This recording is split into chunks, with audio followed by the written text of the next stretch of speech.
All right, so let's look at some more accounting changes. Bronson Industries reported a deferred tax liability of $20.8 million for the year ended December 31st, 2017, related to a temporary difference of $52 million.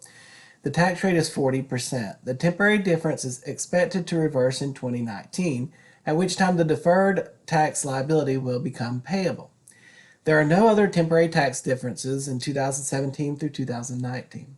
Assume a new tax law is enacted in 2018 that causes the tax rate to change from 40% to 30% beginning in 2019. In other words, the rate remains 40% for 2018 taxes.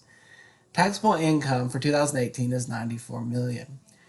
Number 1 and 2, determine the type of accounting change and prepare the appropriate journal entry to record Bronson's income tax expense for 2018. An adjustment, if any, is needed to revise retained earnings as a result of the change. So what type of change is this? Are we talking about a change in principle, a change in estimate? Is this an error? Is it a change in recording entity?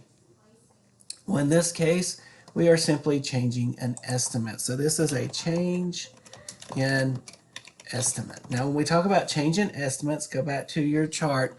How do we treat changes in estimates? Well, they are handled prospectively. In other words, they are handled from this point forward. We do not need to go back and restate prior years. So how would we go about doing this? Well, luckily you've already covered the deferred tax chapter, and we talked about this, you just didn't realize it was a change in estimate. So this should be simply a review. Now in this situation, the easiest way to go about it is to find our income tax payable, because that's the amount we're going to have to go and pay to the federal government. Now, how are we going to find our income tax payable? Well, we take our taxable income, which they actually gave us, we didn't have to calculate it, they told us is $94 million, and we multiply that by the current tax rate. Now, this is 2018. Remember, our enacted tax rate in 2018 is going to be 40%. So when you multiply our 94 million times that 40%, let's check that out. 94 times 0.4, that gives us 37.6. That's the amount of income tax payable to the federal government. Now, can we find our income tax expense? Not through just multiplying it out, because we don't know the exact differences that exist. So what we have to do is find the adjustment for our deferred tax liability.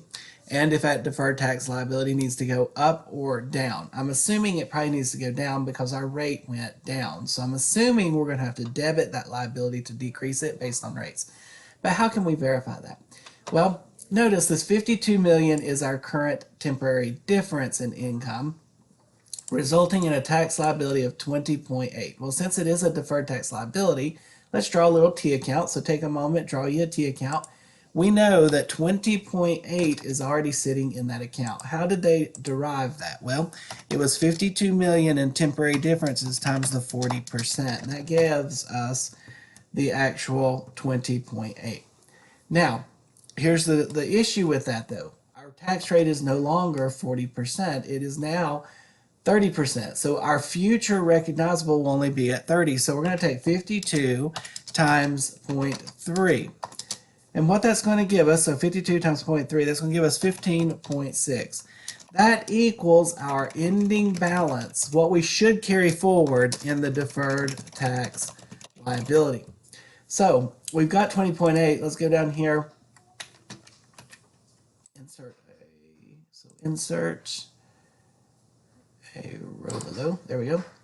So we've got 20.8. We need to end up at 15.6. And since it does need to be a liability position, we need to go in and end up at 15.6. So what adjustment do we need to get us from a credit of 20.8 to a credit of 15.6? Well, our credit is going down. The only way we can reduce a credit balance is by debiting the account. So how much do I need to debit this account for? Well, we should debit the account for 5.2. So notice, we said just a moment ago, since our rate is going down, we would expect our deferred tax liability to go down. That is indeed the case, so we need to debit our deferred tax liability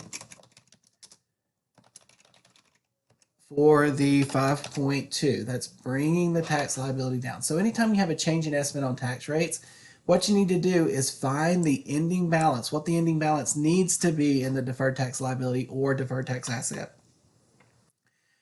Go from what do I need to get from the point I am to my new balance that's required as this change in rate. So a change in rate is just a change in estimate. All right, now what's left? Well, that's going to give us our income tax expense for this period.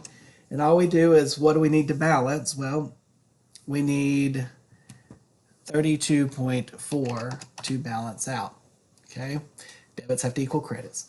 So that is our journal entry. Now, part two of this says, well, what entry is needed to revise retained earnings? Well, remember, when you have a change in estimate, it is handled prospectively, which means from this point forward. So there would be no entry required to actually go back and fix prior year's numbers. Tax rates will change constantly, and it's accepted that it's just going to be a change in estimate over time. So we only handle those prospectively. We do not have to go back and restate prior year's financials. All right, so this is another example of a change in estimate to go along with our change in depreciation estimates or depreciation methods. I hope you have a great day.